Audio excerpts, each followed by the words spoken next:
का भाव है कि हम भगवान को देव सोनी एकादशी पर सुलाते हैं और देव उठनी पर उठाते हैं। पर हमारी श्रीमद् भागवत कथा कहती है, शिव महापुराण की कथा कहती है, अग्नि पुराण, पद्म पुराण, नर्मदा पुराण हमको वर्णन करती है, एक क्षण की निंद्रा ब्रह्मा जी को आई थी और ब्रह्मा जी की झपकी एक क्षण की लगी थी और हाथ से वेद नीचे गिर गए थे। वेद नीचे गिरे, हयग्रीवा ने धारण कर लिए और चारों तरफ पानी पानी हो गया और पूरी पृथ्वी पानी में, जल में मग्न होने लगी। जरा विचार करिएगा, एक क्षण की निंद्रा ब्रह्मा जी को आई और वेद हाथ से चले गए और पानी पानी हो गया। और हम कहते हैं कि देव सोनी एकादशी पर देवता सोते हैं और देव उठनी पर उठते हैं। अगर 4-6 महीने जम के अगर वो सो गया तो एक भी नहीं दिखेगा भीकण का,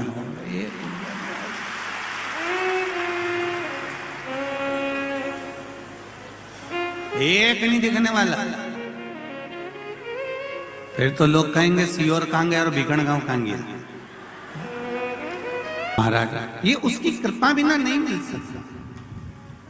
ये जितने बैठे हो आप, 1, 2, 3 पंडालों में जितने भरे बैठे हो, एक चित्त आपके भीतर, एक स्मरण आपके भीतर हो।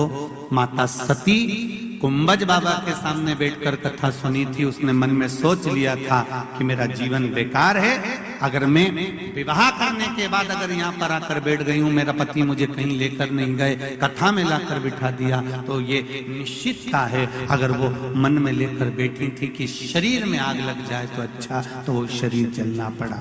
मेरे शंकर भगवान ने विचार करा था कि मुझे राम का दर्शन हो जाए, तो उनको चलते रास्ते में राम का दर्शन हो गया।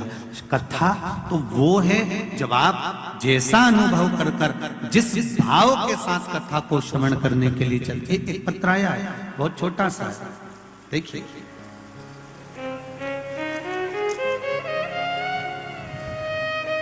से जितने भी बीकन गांव के लोग कथा सुन रहे हैं या जितने भी श्रोता भाई बहन कथा सुनने के लिए बाहर से आए हैं, आप लोगों से एक निवेदन जरूर करूंगा कि दिल से कथा सुनना।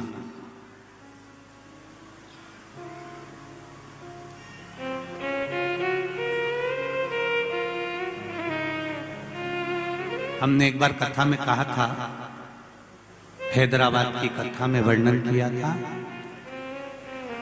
कि दिल्ली में ऑफिस रखो मना नहीं है। कहां पर? बोलो बोलो, जरा जम के बोलो। दिल्ली में ऑफिस रखो मना नहीं है, पर हर एक व्यक्ति के दिल में घर रखो ये जरूरी है। दिल्ली में ऑफिस रहे तुम्हारा, वो मना नहीं है, पर हर एक के दिल में तुम्हारा घर होना चाहिए।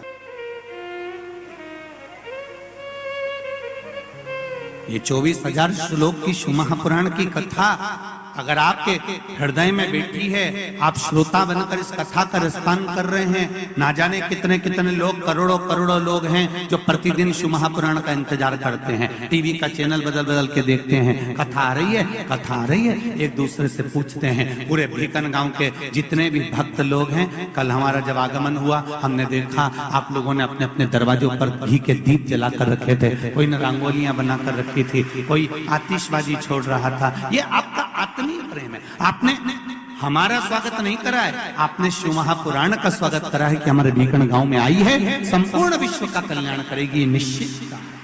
ये आपकी अविरल भक्ति है, ये आपकी दृढ़ता है, ये आपका विश्वास है।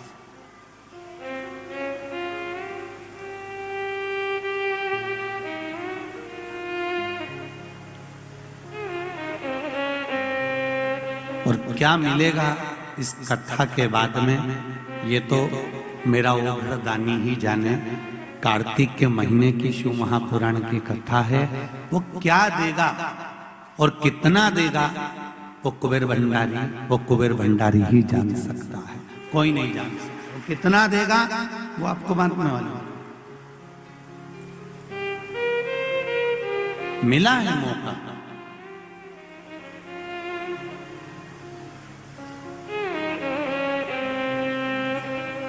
बस हृदय से सुनिए उसको, दिल से सुनिए। बड़ा सुंदर एक संवाद शिव महापुराण में आता है।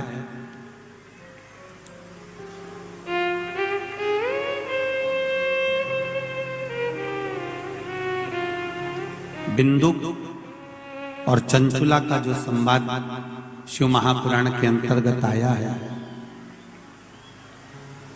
एक संवाद देवराज नाम के ब्राह्मण का भी है। एक अंदाजा लगाइए अपनी जिंदगी में, आप लोगों ने भी टीवी पर शिव महापुराण की कथा सुनी होगी और श्रवण कर भी रहे हैं, तो एक अंदाजा लगा कर रखना।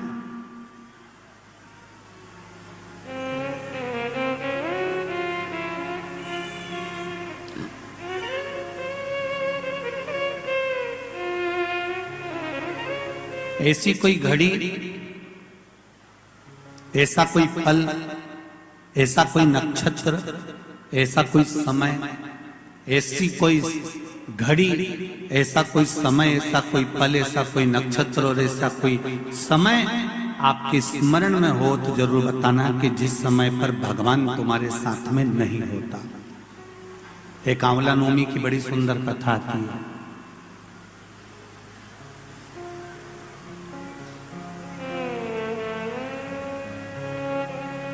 जिसको अक्षय नवमी भी कहते हैं। कब है? जम के बोलो जरा। कल। आज गोपाष्टमी है, कल आंवला नवमी है। और आप सबसे निवेदन करूंगा कि आंवला नवमी के दिन शाम के समय पर आंवले के वृक्ष के नीचे घी का दिया लगाकर कनक धारा स्तोत्र का पाठ अवश्य करें। नहीं आता हो तो मोबाइल पे उसको सुने। और एक बार आंवला नवमी के दिन आंवले के वृक्ष के नीचे कनक धारा स्तोत्र का पाठ चाहे संस्कृत में चाहे हिंदी में करना चाहिए। उससे साल भर लक्ष्मी की कमी नहीं आती और आनंद का अनुभव करो। एक कितना सुंदर संवाद यहां पर लिखा हुआ है। देव उठनी एकादशी के दिन भगवान उठेंगे और देव उठनी एकादशी के दिन भगवान उठकर अपना कार्यभार भगवान शंकर जी से लेंगे।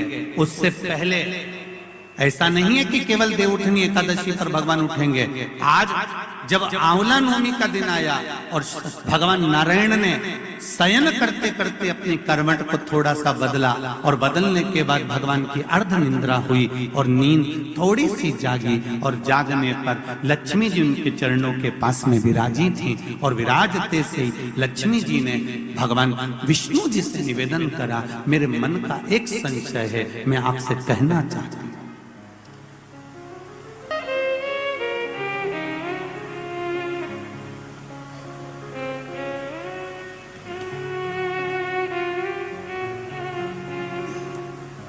ये हमारे मन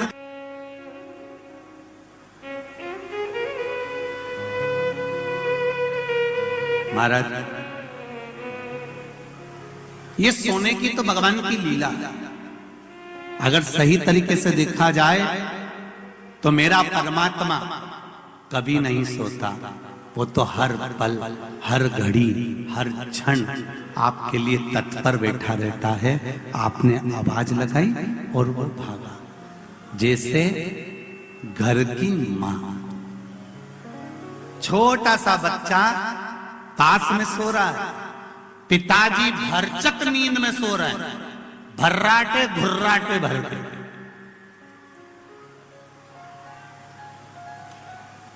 पिताजी को कोई मतलब नहीं, वो तो बस दुकान से आया ने उन्हें पूरा दुकान की गिराकी करी ने, सटर मटर गिरा के आया ने, रोटी मोटी जीनी, दो चार गप्पे हमारे दोस्तों के साथ घूम फिर के आया ने, पसरी गया, सोया।